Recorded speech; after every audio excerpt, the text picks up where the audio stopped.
Hello ladies and gentlemen, this is Lance from NerfThis.TV. Going to be doing something a little bit different for me anyway today. I'm going to be doing a hardware related video.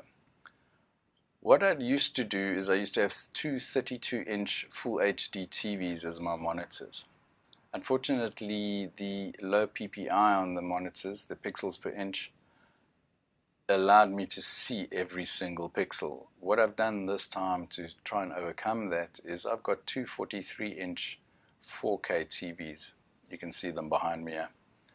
And I'd like to do a video on my thoughts, what I did right, what I think I did right anyway, what I did wrong, what I know I did wrong, and hopefully get some feedback from you guys and hopefully give some information to you guys for those that are actually thinking of doing the same thing. So let's get into it, and I hope you enjoy it. I started off by looking for the cheapest 43-inch 4K TVs that I could find, and eventually I settled on these two. A Philips 43PUK4900 that has no smart TV functionality with a max resolution of 3840 by 2160. This I use in my main monitor. The second monitor is an LG 43UF640V with smart TV functionality. The reason I went for smart TV functionality on this one was, well, I pretty much want to watch Netflix in 4K occasionally. No other reason than that. This is running a max resolution of 4096 by 2160. The main issue that a lot of people have with buying TVs for using as monitors is the ports. They don't have HDMI, or they don't have display ports, they don't have VGA ports or anything like that. You're stuck with your HDMI ports. Most TVs, especially the 4K TVs, will come with a HDMI 2 port, at least one of them, which will allow you to run your full 4K resolution, being 3840 by 2160 at 60 Hz, 60 frames a second. This brings me to another issue that I ran into. 4K support on multiple ports on my old ass MacBook Pro was a no-go.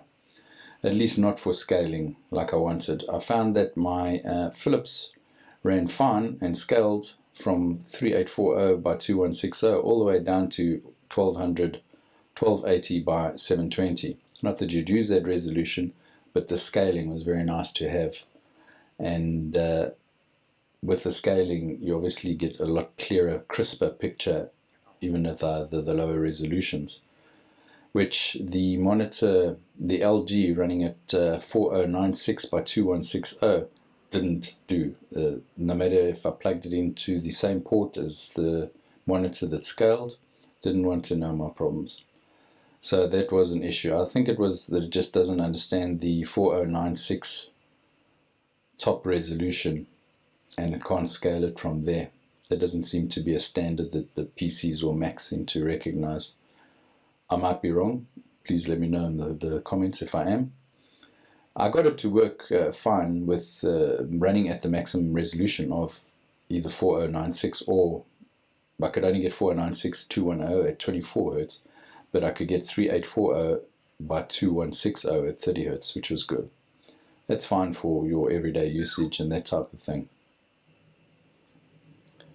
As for gaming, the Philips seemed to work just fine at 1080p, 60 Hz, and the colors seemed to pop quite nicely. I didn't find the LG to be as good overall for gaming. I noticed the lower resolution on the higher monitor a lot more on the LG. Again, I might have done something wrong with my settings. I'm no professional at that. Overall, I can't complain. The TVs were way cheaper than a high-res 30-inch monitor, and I know I have screen real estate that goes on forever. I'm still happy with the setup, although in hindsight I would probably have gone for two Philips TVs and have the max resolution fixed at 3840 by 2160 and just suffer with the fact that one remote keeps changing both TVs channels every time that I want to do something. That's an unfortunate part with having two TVs the same, which is why I bought two separate ones initially. Maybe I'll do that when I buy a third one get a third Philips to have on the right and have three 40-inch TVs as my screens.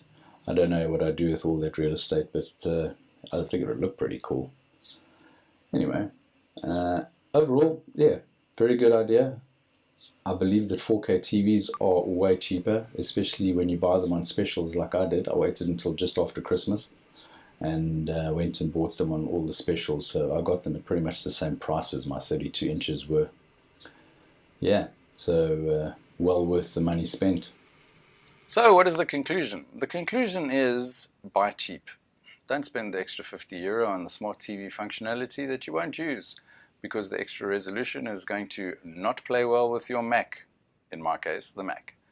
It might play well with your PC, your mileage may vary, but the extra €50 is not worth it. That's what I'm getting at. If I had a choice of doing it again, I would buy 2 of the Philips TVs, because they play well with everything that I need doing. Maybe I'm doing something wrong. If I am, please feel free to tell me in the comments and let me try something else. If you guys want to see more videos like this, where I'm thinking about doing a gaming Mac video, where I put together a Hackintosh, and specifically for gaming. And let's see how that goes. If that's interesting, let me know. Thank you for watching this video, and I will see you on the next one. Bye-bye.